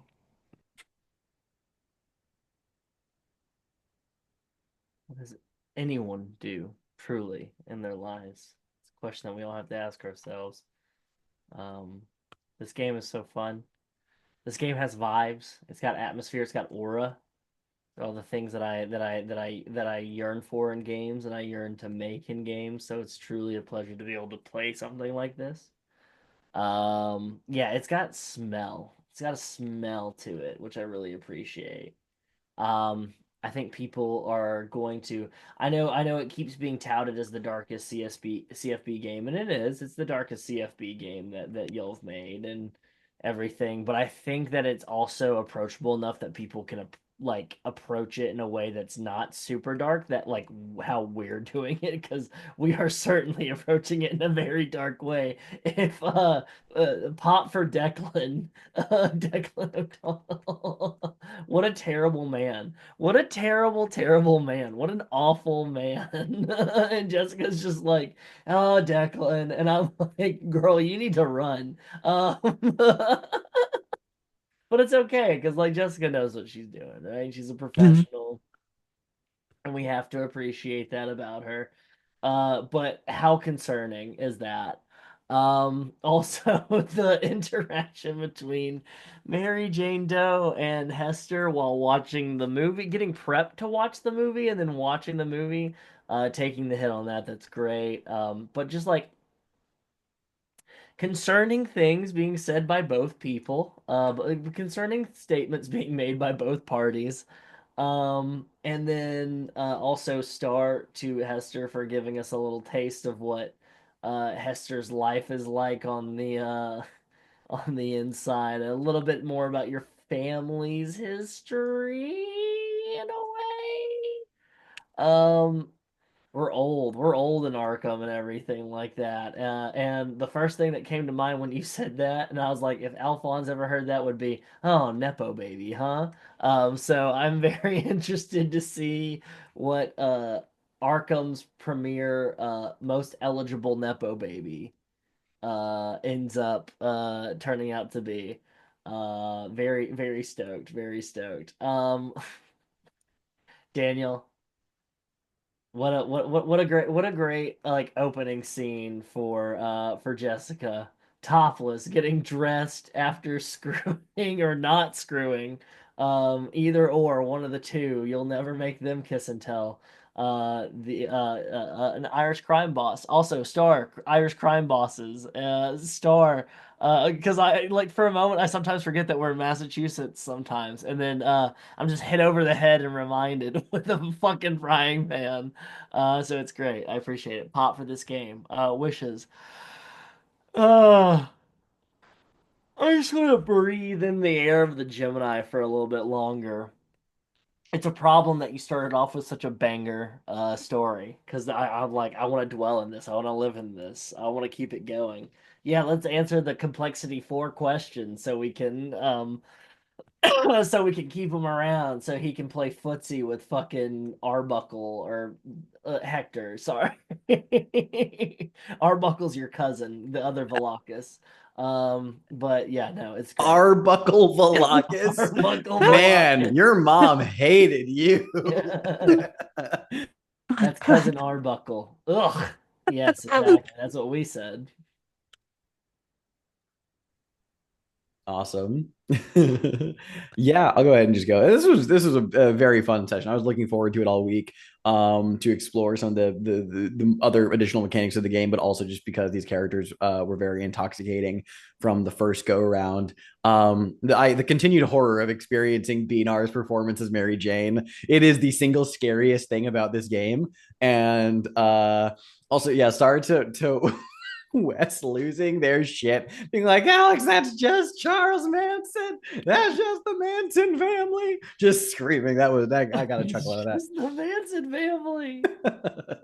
No, this was great. Yeah, no, I also star the that scene with Jessica and Declan O'Donnell. I typed in the chat, never a scene I thought I would role play with Daniel, but I was utterly driven by what was happening there. That was just a great moment. Love the like oddly queer affirming drag show opener. Like the third act of Kinky Boots was happening at the start of our episode. That was really great. Not at all what I was expecting, but what a great scene. And also my heart goes out to Hester. And in general, yeah, loved the Alphonse Roy buddy scenario there. That scene with like the rolling the tape, very fucked up, but loved the presentation around it. That was a really fun scene. Yeah, to kind of like lean into the fact that we've got Chaotic all riled up over CFB mechanics now. This is a thing I will read just off of. This is like the general thing. The way rewards work is that each reporter may add one clue discovered during the story, but not used to blow this thing wide open, to their morgue files. Alternatively, they may clear a mythos condition or choose a reward from a list of unique options. So you have choices, a lot of flexibility in reward choices. And all the rewards are effectively just kind of like mini moves. So yeah, there's a lot to work with here, and I'm excited to see what people take. But knowing this group, the clue economy is going to be very fun to see how you guys utilize that. That's my main wish. Is just I'm looking forward to that part. And yeah, I hope y'all will visit some cool locations to explore the fucked up scenarios that we've presented before you, particularly surrounding Charlie Firth, which I think, as I vocalized in many places to many people, is in like theory my favorite of all the stories in Arkham Herald. It certainly is the one that I was like I love the most, but we'll see how it runs at the table. Yeah, that's all I got. Oh, pop Okay. for fucking mastermind conspiracy fucking interstitial scene as well. Oh yeah, Ray wrote that after watching our I think first episode, and it was coincidentally exactly what I was thinking for the scene anyway. So he just wrote that, and I'm like, well, that's exactly what I had in mind, is focusing on these three people. Ray And just wrote that? What the fuck? Ray just wrote that and like just punched it out and threw it out there. It's great. Humble brag. Yeah, damn. Just like every so often, like just a little bit of prose, a little bit of history, and I'm just like gobsmacked and I'm just like, oh god, there's stuff happening. Oh god, serial killers are all around. I'm scared. Is good. Yeah, it's a really there's a lot of setting elements in play here that I find very interesting, especially like in other CFB games where it's like, oh yeah, there's fun set dressing and like fun like themes of characterization, where like in this particular system, I am engaging the setting in a way I really haven't in other things. Rather as like, oh, El Paso, I'm engaging it on the genre level. This I'm engaging with it being 1970s Arkham, specifically because like there is a lot of queer elements in like compatriots are very queer friendly. However, the city is both queer friendly and not, because like there is like the big mafia presence, like the police were there, but they were like undercover to like deal with the drugs because that was the more pressing issue rather than the queer people. And to like have Hester be on a little bit of a spotlight in a very queer setting is just like, oh God, he wants to puke, but he's wanting to get to the bottom of this. He wants to find the truth. So like that's why he did it. And that's why he was not turned on by any of it, because it's just like, oh God, this is not fun. Uh Charlie Firth, evil, evil motherfucker. God. Like does he have an actual quote in What this I said is his quote. Yes. Oh fucking hell. Oh God. Yeah, Oh, what I had him say was his quote from the sheet.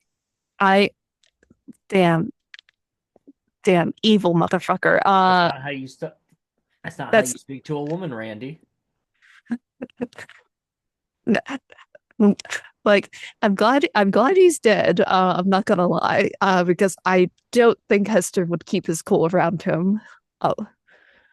Uh I'm also it's very fun to like have like two very supernatural characters and then the comparison of very two normal characters, quote unquote.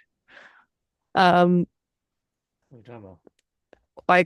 like God, Hester doesn't like Jessica very much, but like he's also kind of wrapped around her finger.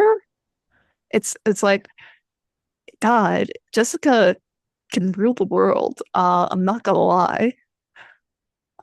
Alphonse, you have other people around your little fingers as well. Just Roy. Just you're just calling him Ray the entire time. It's like very, very fucking funny.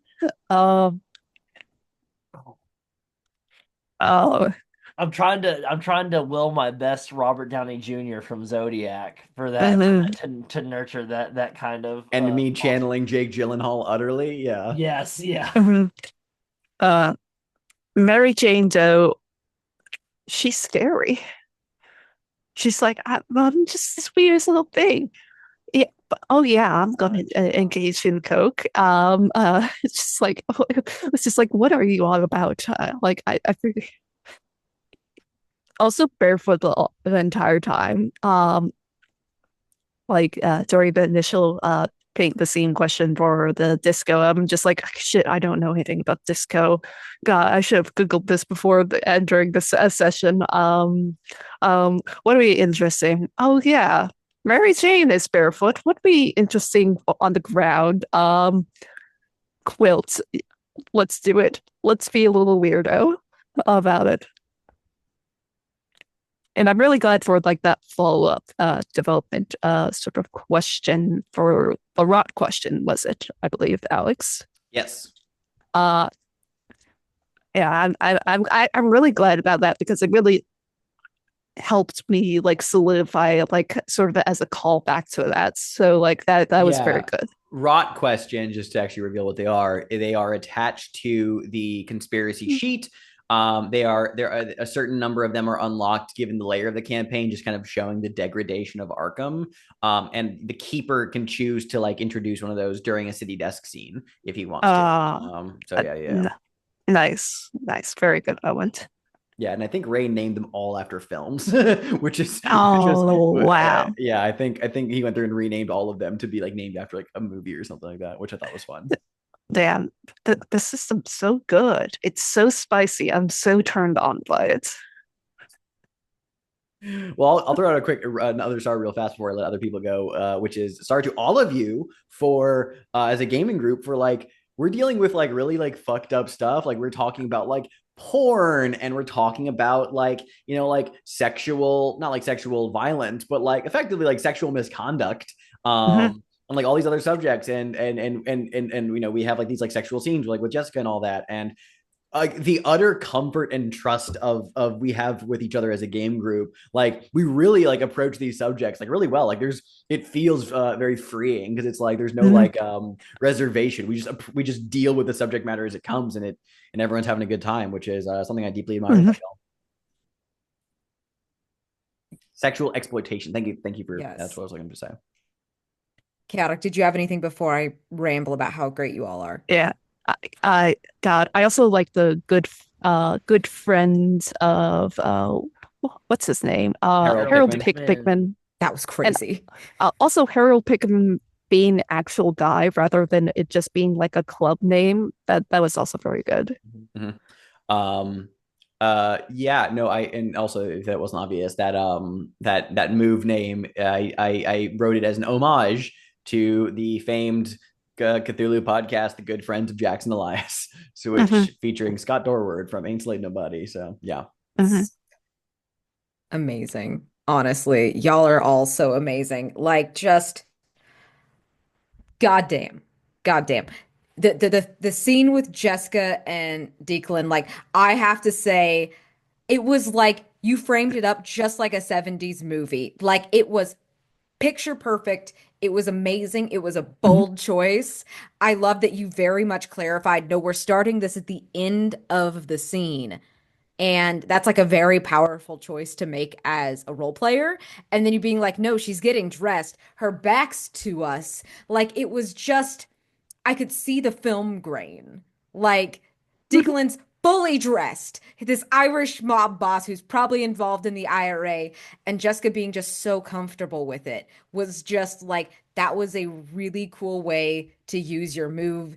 I really love that you have this move set, like because you utilize it so dramatically and so deliciously. Like it's perfect every time. Like I'm always excited when you're like, I'm gonna talk to one of my contacts, and I'm like, oh, who is this? What are you gonna do? And even when you're not, we were in the club doing this like the mechanic I can't remember the name of. Um, and you were still engaging in that the kind of conduct because that's who Jessica is. You were like, "No, I know everybody at this club. No, I know what is going on. I know the inner workings of all of these places." And you picking Hester to do drag was just damn nickel beer in a drag show. And dragging Hester along was like galaxy brain shit. That was so good. Just oh my God. I couldn't have asked for a better scene. Like that was so perfect. I fucking love Jessica. She's an enigma. She's captivating. Like, she is femme fatale. Like, I'm just so fascinated by her. And you've done such a good job of painting this really interesting picture of a person and playing her in a way that I find instantly captivating. So 10 out of 10, no notes. Fucking astounding. Mr. Neagley, Jesus fucking Christ. Like, I love that you pulled the trigger on using Marilyn Monroe's death tape. Like, because that's a crazy item. That's a star for the playbook too. But you using it in the way you did, not just in front of the friends of Harold Pickman, but in front of another side character who is ostensibly, we assume, a normal human being. Like, that really gave you the opportunity to monologue in a way that I really enjoy. I really think Alphonse is once again a fascinating person because he does present as very normal. And this is like the least normal man on the planet. Like the at the very okay, yeah, he's pretty not normal. And like I think he's convinced he is. And that really is just deeply captivating. And your whole thing with like just like the little one-off lines, which is something you're really good at as a player. Like the coffee here is terrible, you have to bring your own sugar is that got my ass. Like you being like, "Oh no, Roy's my intern now." Like that was it's so disrespectful the little comic pervert, so disrespectful. Like the disrespect, and it's so charming when it comes from Alphonse, this wild disrespect for other people's sort of personhood. Like it's really good. It feels like there's a distance between him and other people that he is purposefully putting there because he's a connoisseur. He's He like, yeah, this man draws. He draws. That's cute. exactly. Like, I feel like that's how Alphonse engages with almost everyone, and that is really fun as as like the collector. Like you feel like you're above everybody else because you are this connoisseur, you are this expert in what is fine and what is good in life. And how you consistently keep that vibe, even when we're talking about horrible shit like Marilyn Monroe's death and serial killers and like he's talking about really bad shit happening, but he's talking about it in a way that makes it feel like not. And you're almost convinced. Like it's very compelling. Like he had me in the first half kind of shit, but he had me the whole time. And I feel like you could probably drag Roy into this, give you 24 more hours with this poor motherfucker, and you could probably have him be a part of this club. Like and I really love that. I love that choice. So 10 out of 10. Fucking love Alphonse. Hester, you little freak. You little nasty man. Nasty man. I love it. That was so fun to do a scene with you. You know, I love doing scenes with you, Chaotic, and I love being weird with you. And you being very willing to be like, no, my family is really old. And I think, like, we're not so different. You and I was a crazy thing to pull second episode. Like, bruh, that was, that really, I think, set the tone for Hester because we've seen him in a gay bar making out with a sailor. We've seen him doing drag, and now we have seen him in his home, and you've painted this really complex picture of a person. And I really like that the queerest person here as a character so far is Hester Valakis, the inheritor to Arkham's horrible, horrible price and horrible, horrible history. Like that's really delicious to me, just in general as a person. And it really makes him interesting. It really makes him, I would say, really well-rounded because you always keep that sort of air of there's something else going on under the surface here that is sinister. And maybe it's not even in Hester's fault that it's sinister. Like, I don't feel like he's plotting. I feel like he's riding this wave. And it's really interesting. And then seeing that fucked up little scene at your house, just, oh, oh, what a fun person to have the famous condition, too. That really fits. That really fits. Like, you're the inheritor. Of course you're famous. Everybody knows your family. Like, exactly. Did you act in accordance with the inheritance because it was easier? Like, just, oh man, I can't wait to go to this little freak's house, all of us, and have a little party at your fucked up, horrible, shunned house. Like, we're all gonna have a great time, I'm sure. Oh man, alive, we're gonna have a great time. Alex, these fucking side characters. This J. Jonah Jameson ass Sal. Like, I love it. Like, just fuck you too, sir, was really good. That, like, that opener was so fun with him. And just the difference between him and Roy, like Connie, and then the people getting Hester ready, and the fucking Gemini himself or themself, we don't know who they are. Like it's really fun to see how you play all of these different people and it all feels in the same genre, yet they're all so drastically different.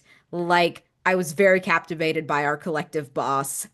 There's something just so fun about a very angry reporter man, a very angry editor, and establishing that Roy's slacking off because he's obsessed with this. Like, that is a really fun threat.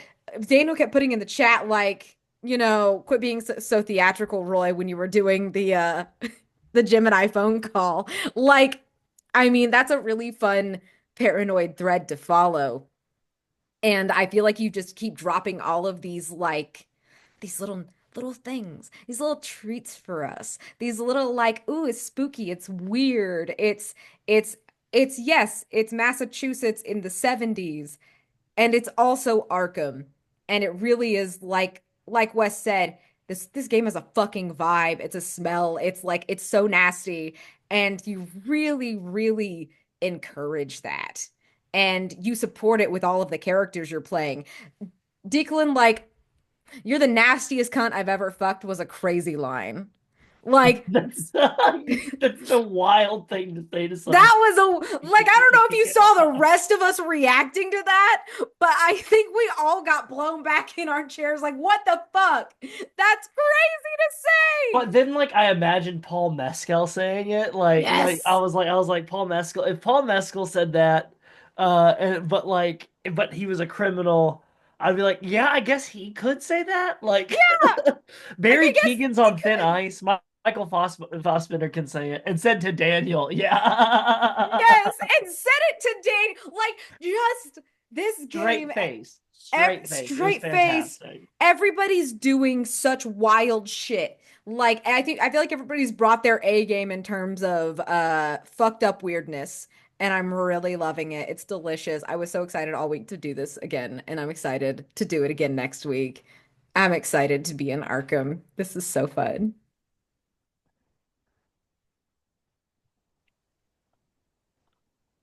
Was that everyone? Damn. Well, thank you all. Thank you all so much for playing. And any other stars or wishes? I think I want to add 1 star for Alex because I don't if you're watching this, you may not realize it. The spinball discotheque, Hmm. like Alex really let us just like play in there, and it was all player driven, and I appreciate Alex letting me go to Alphonse and say, that's our Hester, because it just seemed like a scene, like in a cinematic scene, and Alex just let us run with it, and a big star for that. Yeah, I'm actually really happy with how the city desk worked out. Like that was the first time running it. And Ray wrote all of the city desk scenes. And yeah, my biggest takeaway so far just from that first experience was like, we saw like a note somewhere that someone was like, that the journey scenes really haven't been used at all as a concept outside of the Siltverses. And I was like, well, the idea of just kind of like a free form group scene that just kind of is like a very quick little tacked on and then we move on. That scene was it was really good. I remember I took a note of like, oh, this scene was great. So helps that you guys are stellar players. I'm excited to see more. Well, if that's all, I'll end the recording and see everyone next time.